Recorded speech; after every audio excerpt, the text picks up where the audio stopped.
and welcome back to my channel. Today I've got a very, very exciting interview with Corinne Wooden. Is that how you pronounce your name? Just to double check. Corinne.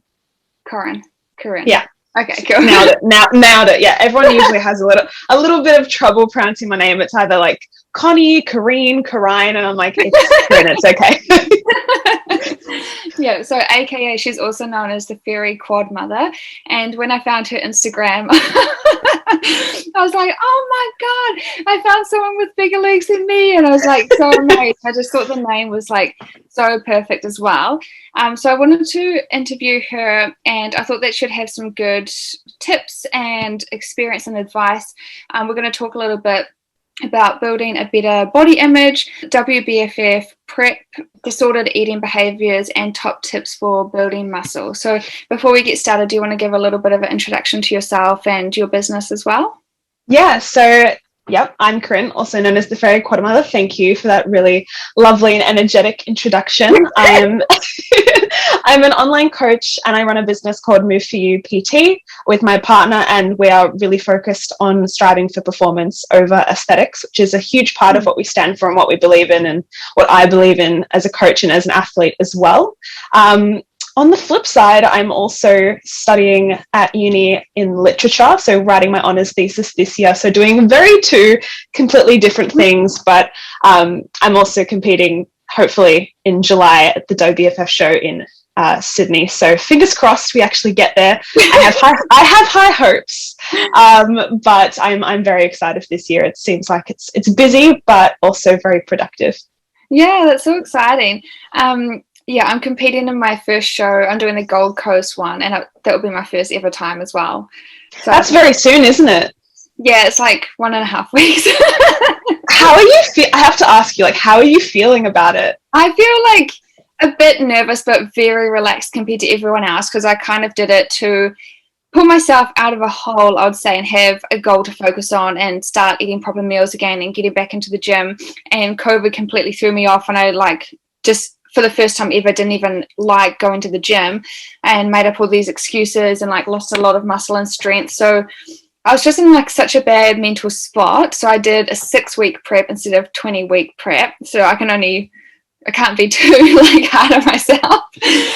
But I just took my before and after photos, and I was nearly crying. In 4 weeks, I can't believe the difference just from eating well and exercising more, not even doing anything intense like the other girls. So I feel nervous. I don't know how big the stage will be, or the audience, or what will actually be like until I do it. And then if I like it, I can obviously do more and be more intense. But yeah, you can only just be kind to yourself and show up the best that you can. So yeah, that's very exciting. I'm very excited to see you step on stage and just, I don't know, just let yourself be and just show off who you are, because that's really what the WBFF is about, and what it allows you to do is just be yourself, which is brilliant.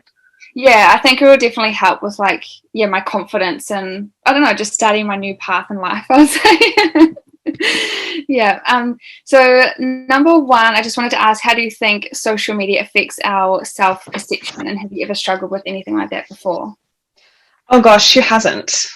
Honestly, I think it's so strange, because social media came about in terms of Instagram when I was in the latter years of high school, and even then, even though it was such a small startup at that point, I very quickly found myself swept up in, how many likes was I getting? How did I compare to this person?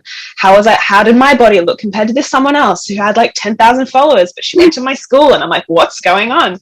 And it's obviously very different now, because we have the opportunity with such a broad spectrum of people to curate our feeds and really specify the types of bodies that we are shown online. And we're not confronted with the same sort of very one-sided media presentation that we used to get on TV or in the magazines. But at the same time, if you're not careful, even with the Explore page, you really can get caught up in images that make you question who you are and how you should look and how you should feel about your body, and that can be quite frustrating and destabilizing for your personality as well. So I've definitely been caught up in that, and it's frustrating. And I guess something that I've just tried to do is always surround myself with images that make me feel good about myself. I want to see diverse bodies. I don't just want to see people that make me feel like I should be smaller or that I should look a certain way because I'm not a model or things like that. So I definitely try to curate my feed in a way that makes me feel happy about myself and, you know, steers away from that fixation on the body as well.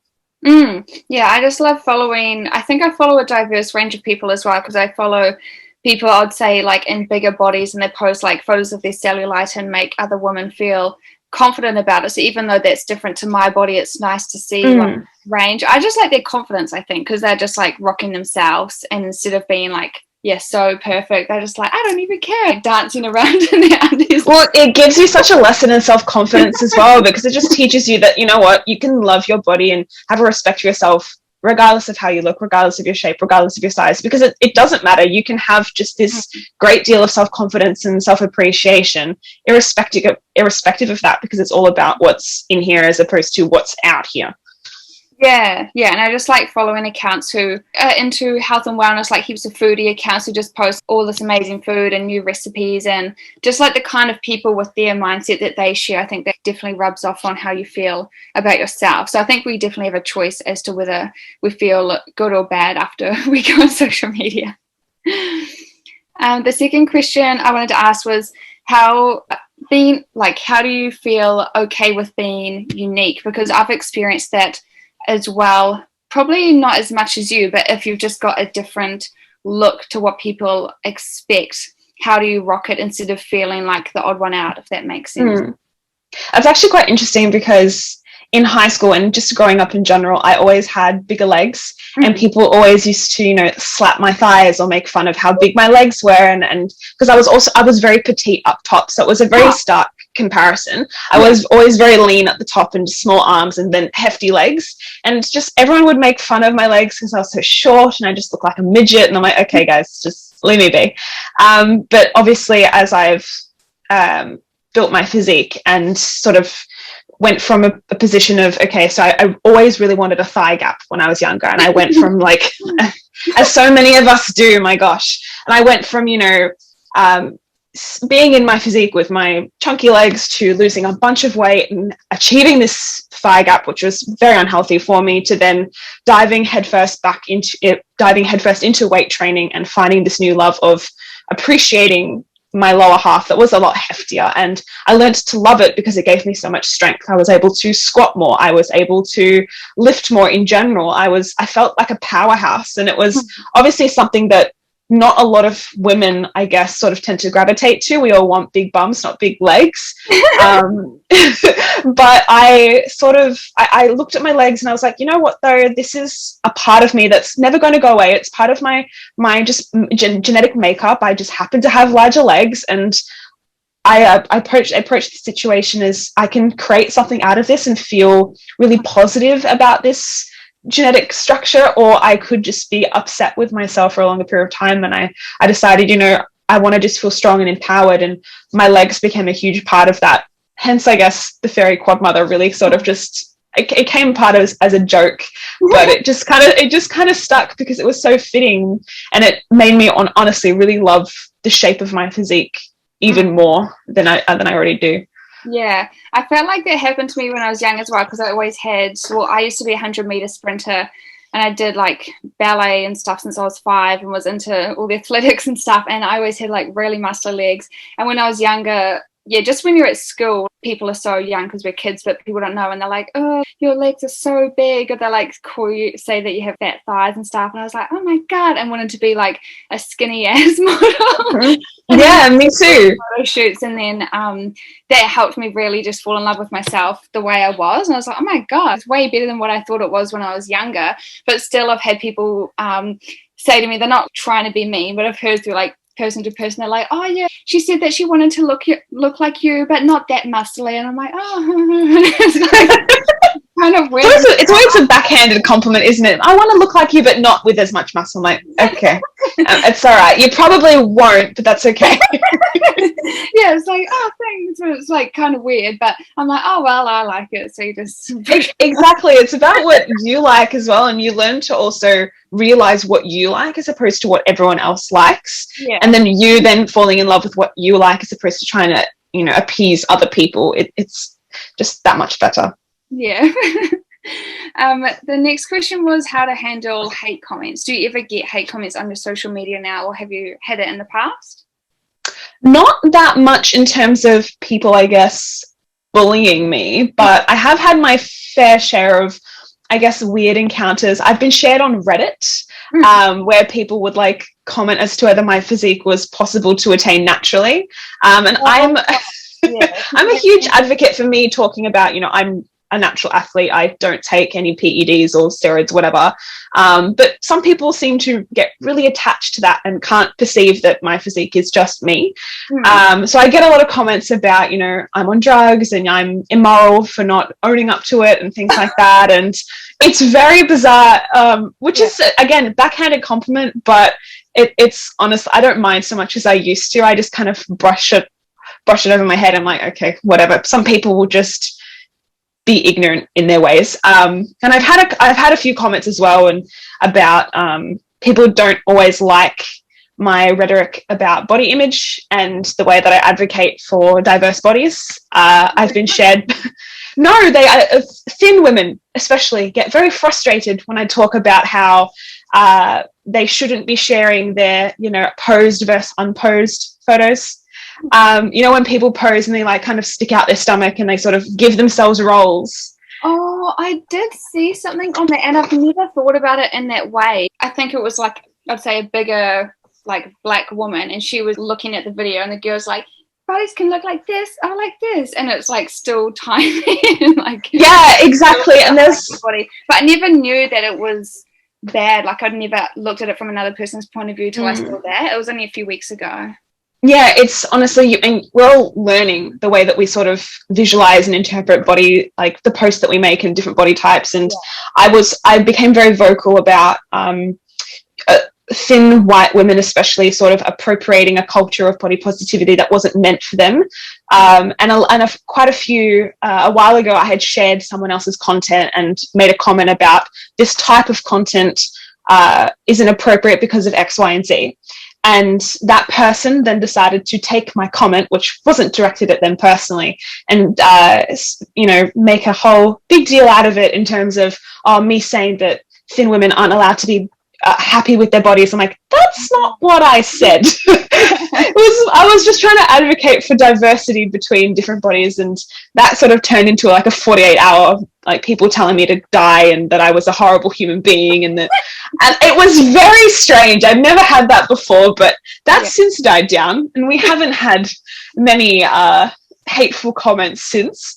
But it always comes about when people talk about something they're passionate about, and then others don't really want their preconceived view of the world to be challenged. So whenever that happens, I think that's the only instances where I get confronting comments from people, and I do understand where it comes from, but obviously it's no less hurtful. Yeah.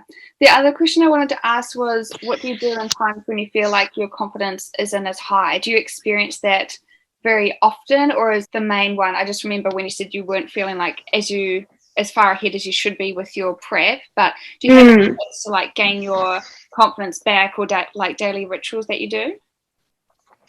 Oh, let's see. In terms of like in the context of my life right now, I probably would say that I avoid mirror checking too much. Mirror checking is so common. I mean, we're surrounded by mirrors and different surfaces where we can see ourselves, and we always tend to sort of like pass through and be like, oh, how am I looking? Let me just check this flex. Let me just have a look at my stomach or whatever. And I notice when I do that too much, I do spend more time just fixating and scrutinizing the little things that I dislike about myself, as opposed to focusing on the things that I either don't mind so much or that I actually do like. So I do avoid mirror checking a lot during, especially at the moment. But I mean, if you wanted to talk about how I would probably build and develop, how I developed my improved body image. I mean, last year, I believe I spoke about this a fair bit on my page about how during COVID, I was reverse dieting from a previous prep that I never got to do because COVID cancelled all that.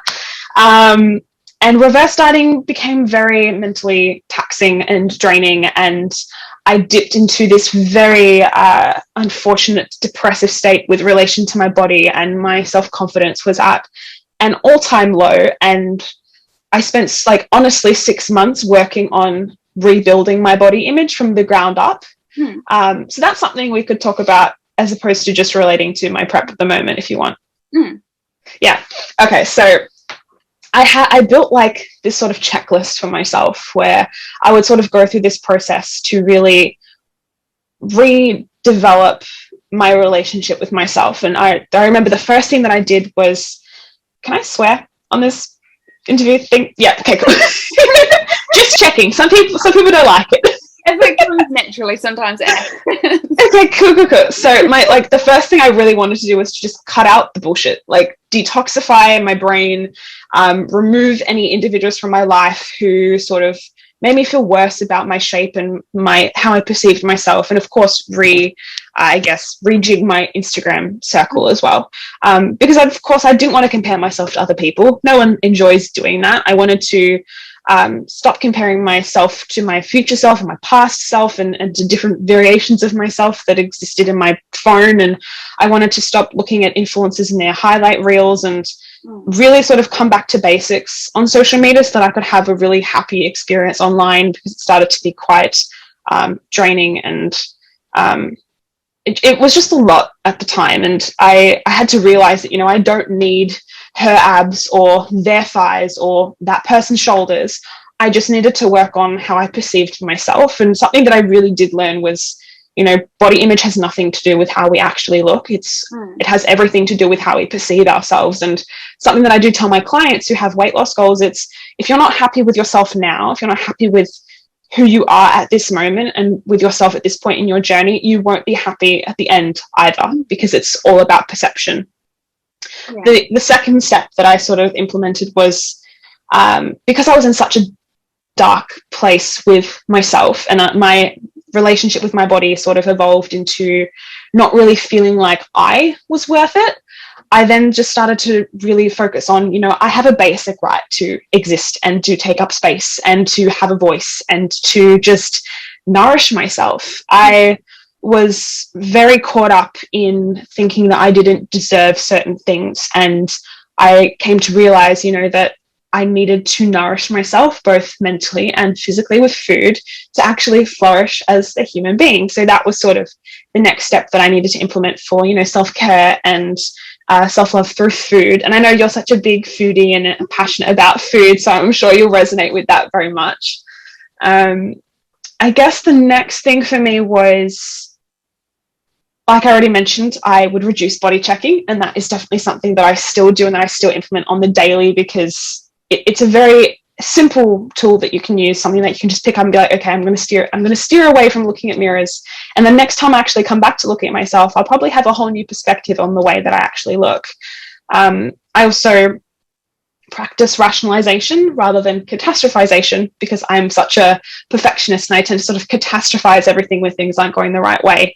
So a little like technique that I would do is I would sort of sit down with a pen and paper or my phone, and I would sort of ask myself the following question. I would ask, what would it actually mean for me to have the perfect body? Like, what would that actually do for me? And I'd sit there and I'm like trying to think of answers, and I didn't get any, because of course, no surprise, right? There's no perfect body. I'm not going to achieve anything. You're not going to get any rational answers. So I think that's probably the favorite thing that I actually drew upon during those 6 months, because it was sort of like a light bulb moment where I was like, hold on a minute, I'm okay as I am, and I'm on the right track, and I'm doing okay. I can exist as myself. I don't have to be so caught up in looking a certain way because of social media or just the mainstream media or magazines and things like that, or movies. I can just I can write my own story and create a vision for myself that I'm happy with, as opposed to what everyone else is happy with. I think that's so cool. I've never thought about that. What would the perfect body get me? Like, what would it mean for you? Like, if I was to ask you, like, what would having the perfect and ideal body actually mean for you and do for you? I probably don't think you'd get anything from it. I mean, yeah, I've never thought about that. I think I have a different experience. I feel like perfectly happy with my body in all stages. So I when I look in the mirror, I don't usually pick myself apart. I'm usually just like, oh, cute, and like usually just have positive comments. And then when I took my like before and after photos before, and I looked like, I guess a lot, like I think I started to get like lose a lot of weight, which I didn't realize, and I think I noticed it more in my face, like I looked exhausted from life, like completely broken. But I didn't look at my old before photos and be like, oh my God, I've made I've made so much progress. But I remember when I was going through those times, I still just felt like my body was my home. And like, as long as I feed it good food and like get some activity, even if it's walking in fresh air, and as long as you're just like, I don't know, just when you curl up at night, think that your body's your home. That's kind of how I do it. I'm happy no matter what, if that makes sense. No, that's actually really beautiful, because like your body is your sanctuary. It's where you live. It's something that needs to be protected. And like people always talk about home being their like safe place. Our body is that safe place and should be. Yeah, I don't know if many other people have that, like feeling happy about it no matter what. But even when I was falling out of my exercise routine and looking a little bit softer and stuff, I'm just like, oh, I haven't looked like this before, and just thought it was cute. And I never like minded, as long as I knew that I'm eating good food most like 80 to 90% of the time, then I'd never feel guilty. I never feel guilty for ordering a takeout pizza either, because I knew like that's what I needed at the time still, even if it's not perfect. So yeah, I think both of those perspectives are really cool. But I think that would be really helpful for people to think, yeah, what would the perfect body help them get? Because yeah, that's right. Like logically speaking, it wouldn't get you much. Yeah. The other thing I wanted to ask you was, I just wanted you to tell your story of the photo you shared from when you were at a stage where you felt, I guess, not yourself, and it was like before you started building muscle, and you felt like that was a bad state. And then you shared your progress online, and someone else said that your bad state, like, they're like, that's healthy. I thought that was really interesting. So I'll contextualize everything a little bit. So I was 55 kilos at the end of high school, and I was in a position where I thought that I was overweight. And I was very obsessed with being 45 kilos, because for some bizarre reason, Ariana Grande got in my head, and she was 45 kilos and the same height as me. And I thought that I had to be her size to be beautiful. Very strange. I didn't even like Ariana Grande at the time, so it didn't really make much sense to me, but that's fine. So for the next 2.5 years, I was doing cardio sessions 6 days a week for up to 2 hours, and heavily restricting my food in terms of like portion sizes. Thankfully, not actual food groups. I am thankful for that, but portion sizes were definitely very small. If I go back to the first time I actually started tracking on MyFitnessPal, I'll look through and I'm like, oh my God, did I really not eat that? Really? Oh, it was very strange. I even found an old meal plan that I wrote for myself when I was 18, and it was very, very restrictive, and there was a lot of small portion sizes that I would eat triple of now. So it's very interesting to like look back at how you've changed over time. But my goal was to lose those 10 kilos from 55 to 45, and I did. And of course, I was no happier than I was at the beginning.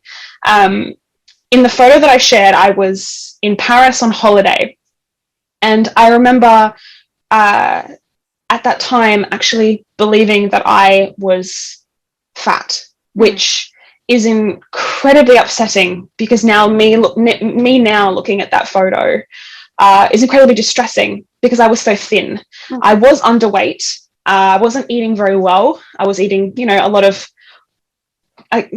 unhealthy, processed, very fatty foods that didn't do much for my body. I wasn't getting the nutrients that I needed. I wasn't focusing on that. I was doing a lot of exercise, even when I was very sick.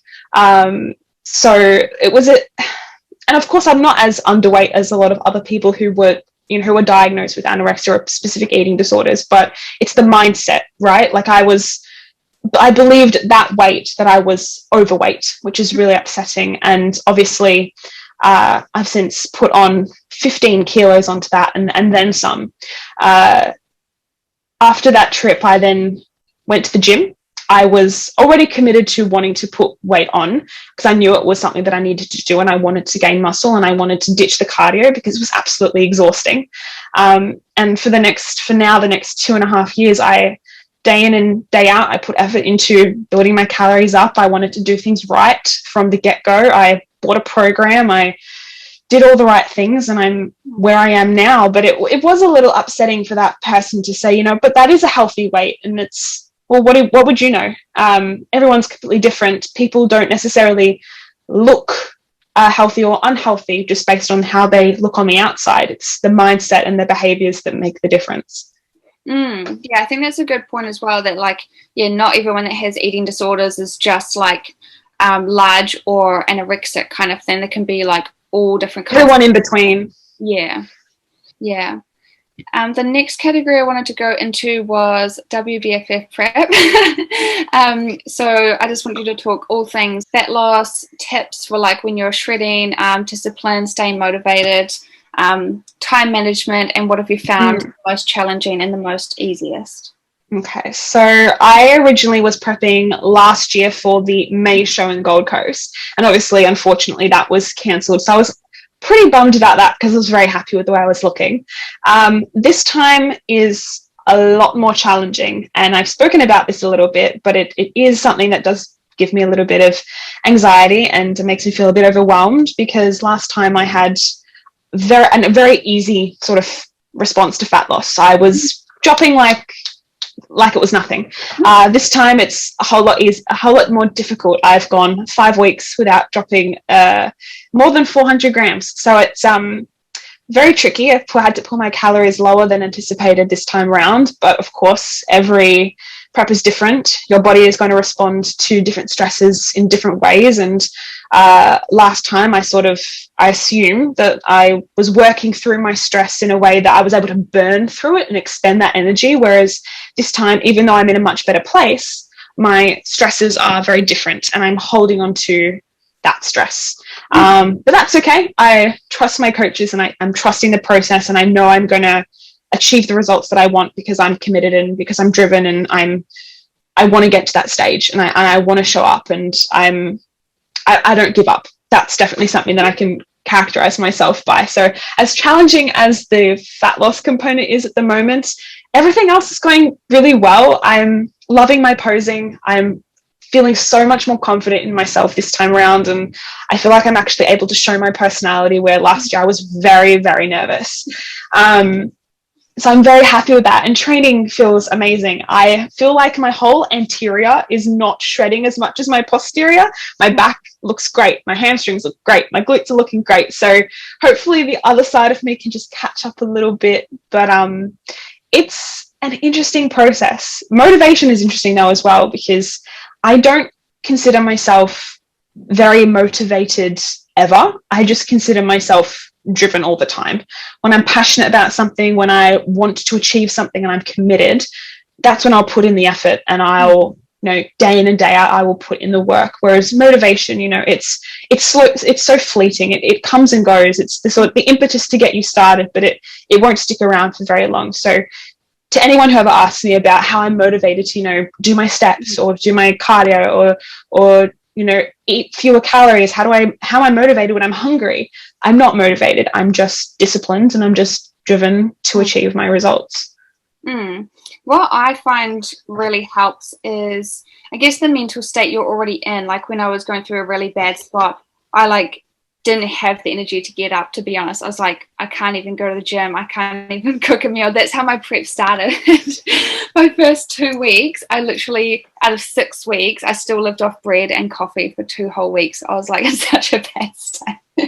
And I was like, I literally can't do it. And then as I slowly started eating more veggies again and pulling myself out, just prioritizing sleep and having downtime, I've really noticed that helps a lot. Like today, I've got a day off. I already did probably all my steps in the morning because I walked all the way into town to meet a friend for an acai bowl with the dog, walked all the way back home, then did my arm session, and then did some content, had some food. And I think just having that downtime gives you the energy to rejuvenate, so I can still go for another walk this afternoon. I've never done 2 cardios and weights in a day in my life. And I'm still feeling great, but I just remember it was only a couple of weeks ago I was feeling very weak. Even at the gym I was struggling to lift any weight. So I think those things all come into play, and yeah, just how you feel about yourself and staying focused on the goal and setting mini goals. Like I've never had like a workout program. Like I've got an app now, so you enter in like what your weights were each time. And I hit 5 PBs in a day last week. I was like,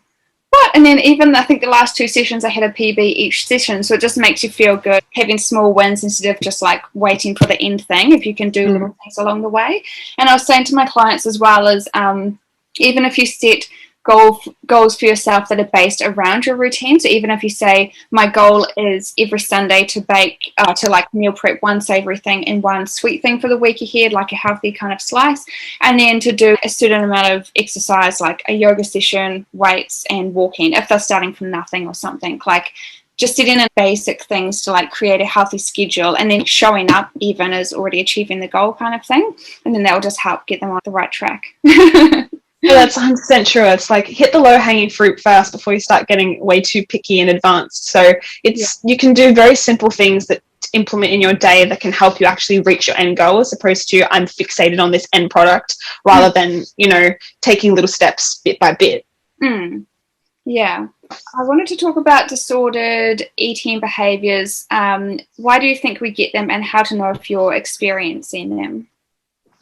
Cool. Also, I just want to flag I'm no way an specialist or equipped to help anyone, diagnose eating disorders or things like that. But with that said, I think most people have experienced some disordered eating behaviors, whether those are, binge eating or purging or overeating to an excess. There are lots of different ways that they can manifest, and it's very complex.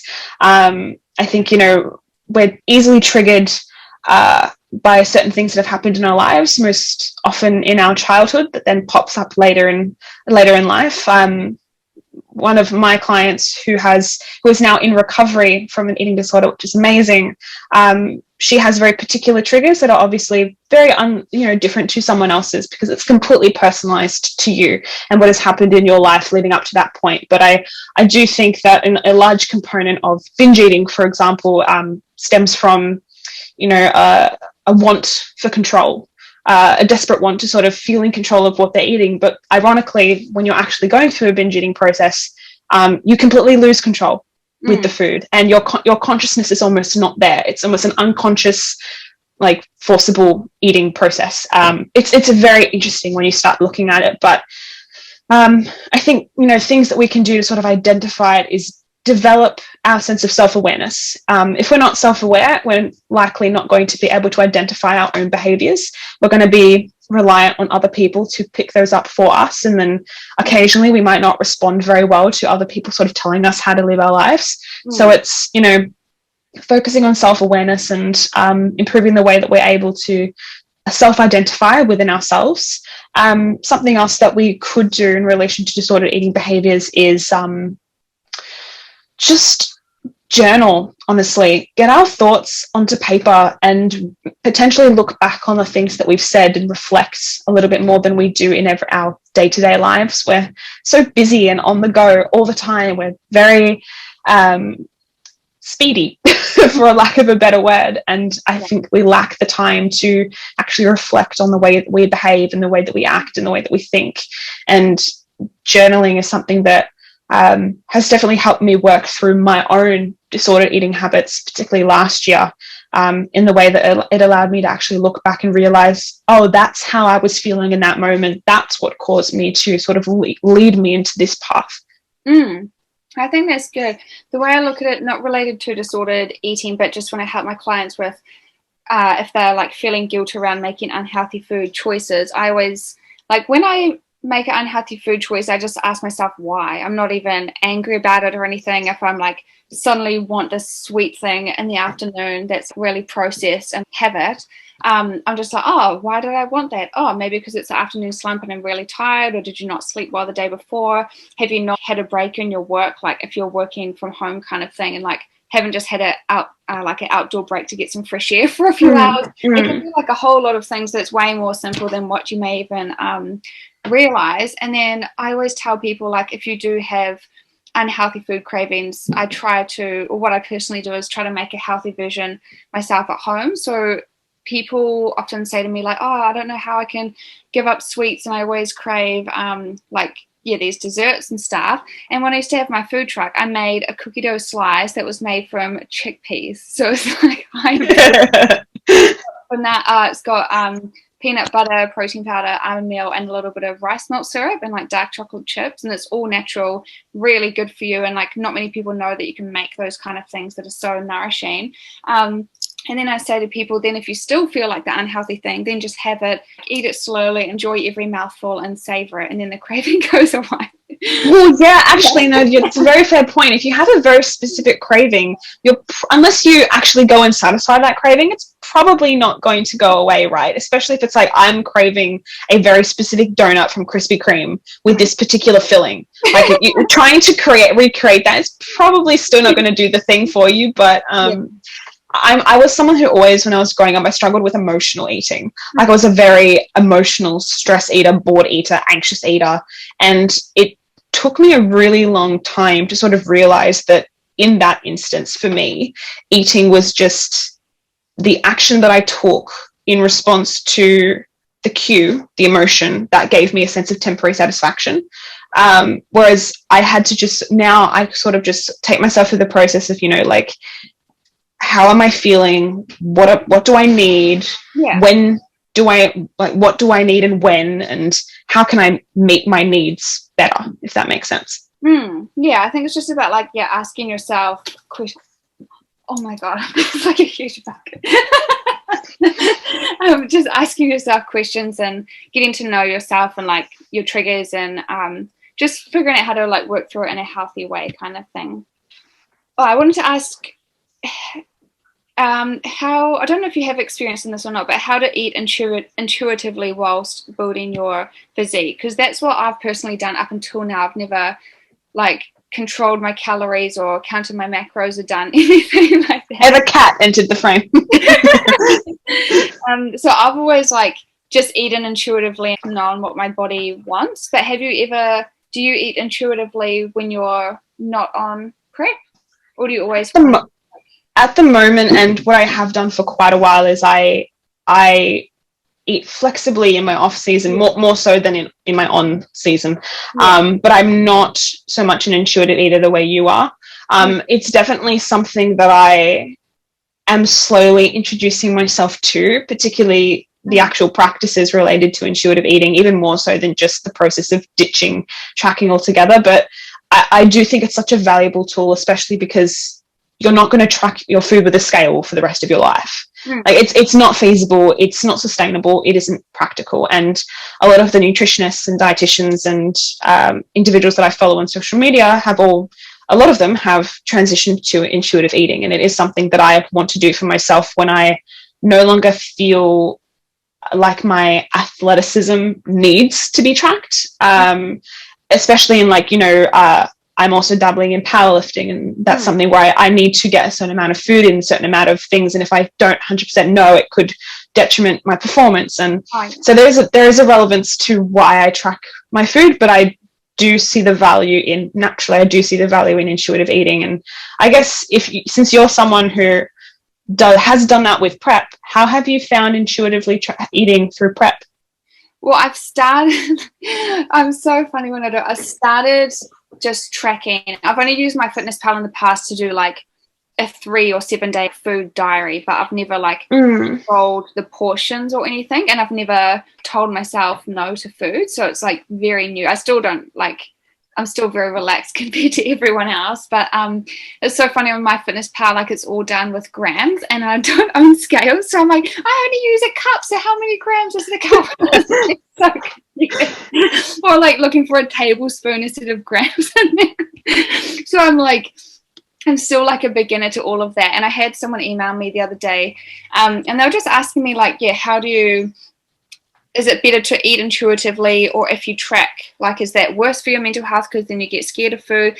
And I found I've learned a little bit already just through tracking for a few weeks, like, because MyFitnessPal will give little tips like, you have like this food is high in protein or fiber, or this food is like way over your sodium intake, and it's foods that you like wouldn't even realize like if you haven't tracked it, kind of thing. But I think it can just be used as a tool. And I know some people after tracking for a while, they just know which foods work for them and which don't, and how to achieve a certain thing. So you don't actually need to do it long term. It can just be like used as a tool at the beginning, if that's okay for your mental health. So I think it's depending on the person still as well. Yeah, I think if anyone's coming from a disordered eating background, my recommendation is don't use MyFitnessPal straight off the bat. But I do think that, MyFitnessPal has taught me a lot about how to eat and what is in food and how I need to nourish myself. So I am grateful for the education that it can provide if you use it properly. But there are definitely elements of it, like sugar intake and sodium, that are so inaccurate for what we actually need, especially if you're an athlete and you it was inaccurate because it was like, well, way over. I'm like, oh, it's more like, for example, if you eat a lot of fruit or a lot of vegetables that are higher in sugar, it's going to go off the scales, right? Like Tiara Nelson and Jack from the Bodybuilding Dietitians, they've spoken a lot about how inaccurate the sugar recommendation is on MyFitnessPal, because of course if you're eating a lot of natural sugars in fruits and in vegetables, it's going to go off the charts. Similarly with sodium, if you're an athlete and you need to actually intake a lot of salt, you want to have a higher sodium diet. So it is helpful, I guess, to know how much you're having, but I guess for the everyday Gen Pop client individual, those markers are generally okay. But I think sugar even more so. If you go over 80 grams of sugar because you're eating lots of bananas and apples and, just berries, who cares? I was wondering why, because I ate some fruit. I think it was yesterday I had something, and then it was like, this is over your sugar for the day, and I was like, and I didn't even care. But for like the normal person, they would probably start freaking out, and then like, exactly, yeah. So it's like sodium and sugar. I'm just like, ignore it. Don't worry about it. Okay. I wanted to ask about top tips for building muscle. So I wanted to just understand a little bit about your history of fitness and sport, and then how you created like the fairy godmother physique. Okay, so essentially I was quite a sporty kid. I like you. I did athletics and I did ballet as growing up, and I also did my mum actually was a professional dancer for over 30 years, so that was my impetus to get into that. But I also did swimming for 10 years, so that was also probably helped me with my broader shoulders just a smidge. But I really did enjoy athletics as a kid, but then completely fell out of it when I was dead set focusing on getting into university. So I fell off the bandwagon, did the cardio thing with, going the bike for X amount of hours, did running, did circuit training, did HIIT, did a lot of different things to try and find something that I enjoyed. But it was obviously, now that I've, weight trained for 2.5 years, I'm very well aware that that's what I love. And I very much enjoy strength training and things like that. But muscle building is interesting. I get a lot of questions about how I've managed to build muscle in such a short period of time, especially the muscle that I have. And it comes down to a lot of things, I think, aside from genetics. Genetics obviously do play a huge part in the way that you develop muscle, but also I was very committed and specific with my training from the get-go. I didn't faff about like a lot of people do when they start, which is fine. You can faff about, that's okay. You still have time because the newbie phase kind of lingers for quite a while. But I think my top tips for actually building muscle the most effectively would be to eat enough, because most people don't. Most people, when they start, they think they need a cut because they have, baby fat or that sort of this skinny fat kind of look, and they think, oh, I better just cut to get rid of it. As a beginner, you're more likely to recomp at that stage by eating a little bit more and by focusing on training intensity. So that's definitely something that I would recommend to everyone, is to eat more and eat more quality food. Focus on, your starchy carbohydrates, your like breads and pastas, and unless you're a celiac, don't ignore gluten, preferably. Just because, we don't like cutting out food groups, especially if we can tolerate them. So definitely focus on those whole food sources, foods that are going to nourish your body. But of course, there's the 80-20 sort of recommendation to obviously don't ignore your cravings and eat foods that you love and that make you feel happy, because food is more than just fuel. It's also a source of experience and a means that we make memories with other people. So that's naturally very important. But overall calories, very valuable to consider when building muscle. Also, having a sufficient protein intake to actually stimulate that muscle building process. So I advocate for about 1.8 grams to 2.5 grams of protein per kilo of body weight, which is a little higher. Most people, the everyday person, should probably be consuming about 0.8 to 1.5 kilos of protein. I'm on the higher end also just because I really like protein. I happen to eat it very easily. I like it just comes naturally, but same for my coach. She has a higher intake, even as a vegan. So it can be a little bit tricky sometimes. But generally speaking, if you know how to plan your food and you know how to eat, and you're conscious of the foods that you're eating to help you feel nourished, then it's quite easy to hit your protein intake. Yeah, so I opt for the higher end, but anywhere between that 1.8 to 2.5 is likely to optimize your protein synthesis throughout the day. And although people do tend to focus on meal timing a little bit too much, there is definitely a sort of threshold for how much we can consume in one sitting. You're more likely to benefit from having 4 to 5 servings of protein throughout the day as opposed to 2.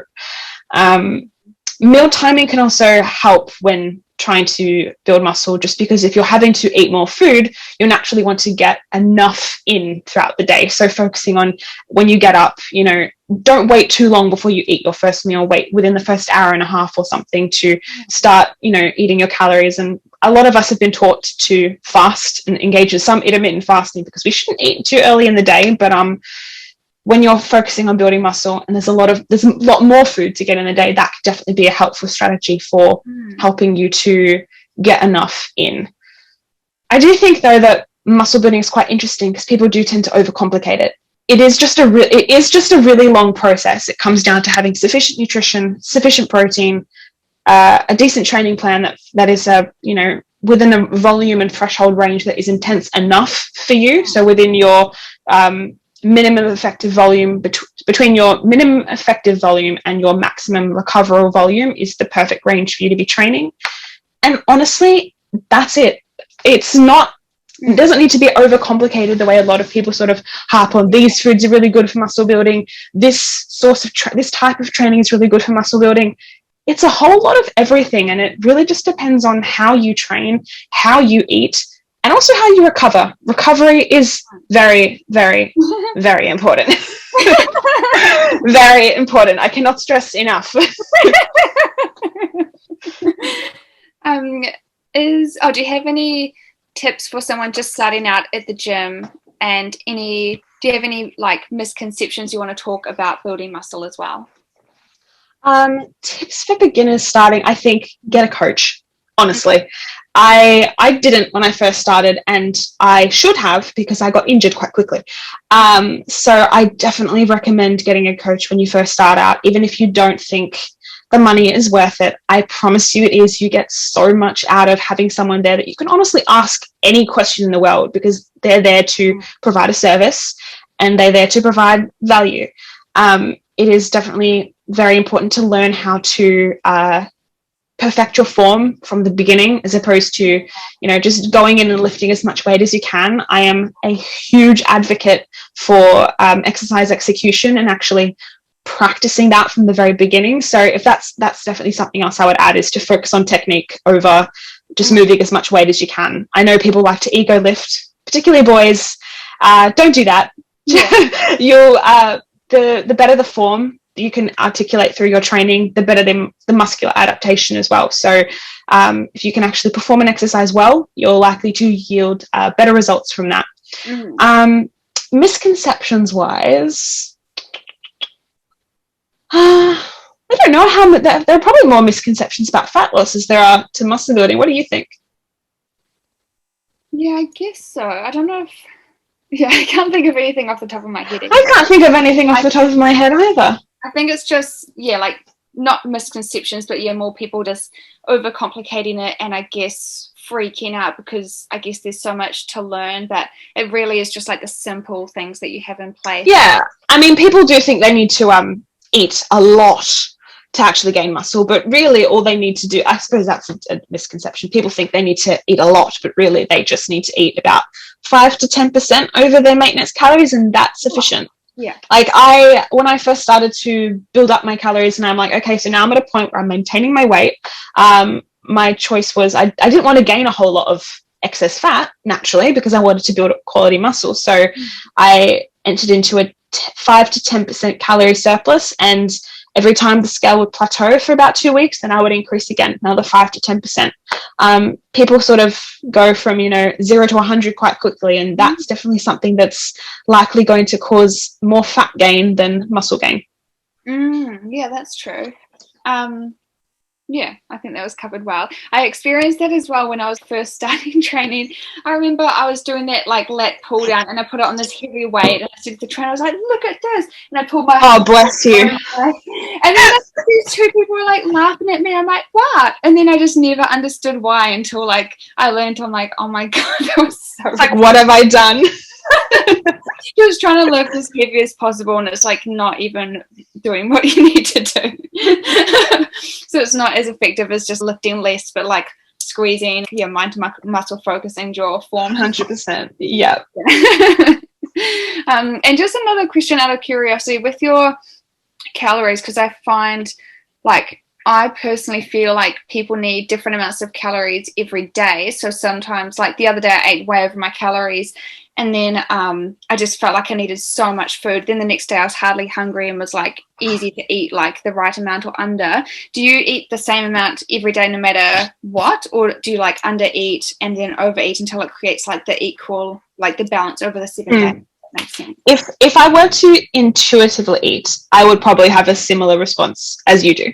Yeah. But I when I track my calories, I definitely eat the same amount every single day. Something that I have noticed that people do is that they tend to reduce their calories on their rest days. And if they are tracking their calories, that's something that does pop up a lot. Yeah. Whereas I advocate for the opposite and eating the exact same as you normally would, because actually you need more calories, generally speaking, on the days that you're recovering, because you're trying to build the muscle that you've been stimulating throughout the week, and then you get to the recovery day and you give yourself less food and you're like, where am I going? So that's a way of looking at it. Yeah, but I do also resonate with what you've said in terms of, your body naturally doesn't want to eat the same thing every day, because you're going to feel different every single day. And I think most people, if they're not going to track their calories, that's a very normal thing to experience. And it's perfectly, it's the way the body works. You're naturally going to find a set point over the course of the week, and it's going to average out where you've probably eaten week to week a similar amount of food. It's just on different days, you'd be eating different amounts on certain days. And I suppose that some people might find that confronting if they hop on the scale, because, one day you've eaten not much and then the other day you've eaten a lot. And then if you hop on the scale the next day, people don't realize that, that can actually have a huge effect on the way that you're physically weighing, even though most of it's just water.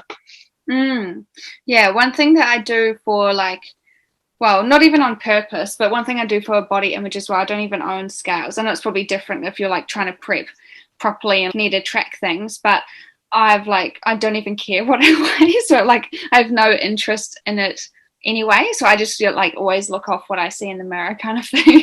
Yeah, it's probably honestly more accurate to actually focus on progress photos, especially as opposed to a number on the scale, just because, of course, the number on the scale is influenced by so many different things. Whether you've used the bathroom, whether you've had a fibrous meal the night before, whether you've had any water, whether you've had poor sleep. There's just so many different contributing factors, and most people, even if they know why their scale at weight is up, it still can be quite triggering. So if you have the opportunity and you don't need to be weighing yourself for any particular reason, don't own a scale. I get it's a simple process. If you don't have the things in your home that could facilitate poor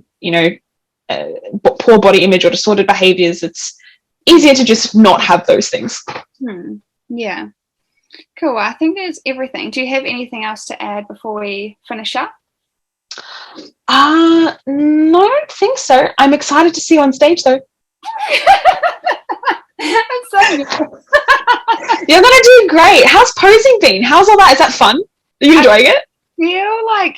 I feel like I used to do a lot of modeling and stuff, and I used to do pageants and bars, not like fancy ass ones or anything. And like I'd try to do stuff back then. And then I kind of stopped because I moved to Australia and moved to this country town, and I was living on a farm the whole time. Like stopped wearing makeup, stopped wearing heels, and like I bought these new heels and I'm like, oh, like I'm not used to this anymore. So it's kind of like unnatural, even though I used to wear them all the time and had this certain posture and confidence. So it's kind of just finding that again. And the posing's okay. I think like it could definitely be improved, but I just need to get, I feel like I just need to get the experience and just get on the stage and yeah, just have this goal to work towards. And then once I see what the whole thing's like, if I like it, then I can compete again and do it in October again, or like next year even. So I think then next time I would have like proper coaching every day. I've had like a few video calls with people virtually because there's no one that does it where I live. So I've got another one tomorrow, but it's going okay. I just feel like nervous till I get up there or till it's done. I think that once you'll have done it once, it'll come a whole lot more naturally to you the next time anyway. Yeah, I just feel like I have no idea what to expect with the whole thing. So I'm like, oh no. I mean, me neither. Haven't done it before, so I'm jumping into one of the big federations. It's a little scary, but it's if you want to go towards the WBFF and that's your ultimate goal, there's no point sort of faffing about with smaller federations that don't really interest you. So it's just jump into it head first and give it the best crack. I just like the style of that one as well. Like I like how the girls look a lot fuller, like they have my body type already, so it's not like this extreme change, but they look strong and they like, I don't know, they look so feminine as well. And yeah, just like I do relate with that. There's so many women in the category that I'm competing in. I look up to them and I'm like, you just look just healthy. Yeah. And I love that there isn't such a focus on getting dick skin lean. It's more of like it's a body type that it's not necessarily sustainable, but it's something that you can look at and be like, it actually kind of looks artistic, if that makes sense. Like and the posing is so versatile between every person which can be so beautiful if done right. But there's just so much versatility to the WFF that I really like, and who doesn't want to get up in a really glitzy, glittery bikini? Yeah, it's the only federation I've like been interested in. I've like thought about it for years, and I was worried. I was like, oh, if I do it, I don't want to damage my relationship with food, or what if I get a bad body image? Because lots of girls share their journey, and then they think that they look completely different to how they do, and they get scared of food and like extreme restriction and stuff. Like I know heaps of people still go through it, but then I just had people say to me that they think I've got the right mindset to know where the line is or know how to manage. You do. You do. You have a very healthy mindset in relation to how you feel about yourself. And if you're coming at it from that perspective and you're happy with yourself as is, you're going to have a really enjoyable experience like you have. Yeah. And I literally just want to do the first one like for the experience. I'm not expecting anything. I'm like, I just need to get on the stage and that will be like the goal done kind of. Yeah. Have fun. Literally have fun. Yeah. Well, hopefully that your show goes to plan as well. And it'll be exciting to see you. Thank you. Yeah, cool. Well, thanks heaps for hopping on today. And for everyone watching, I'll put your Instagram thing in the link below. And perfect. Yeah, this was really fun. Awesome. Thanks for interviewing me. I've had an awesome chat. Yeah, okay, cool. See you later. Bye.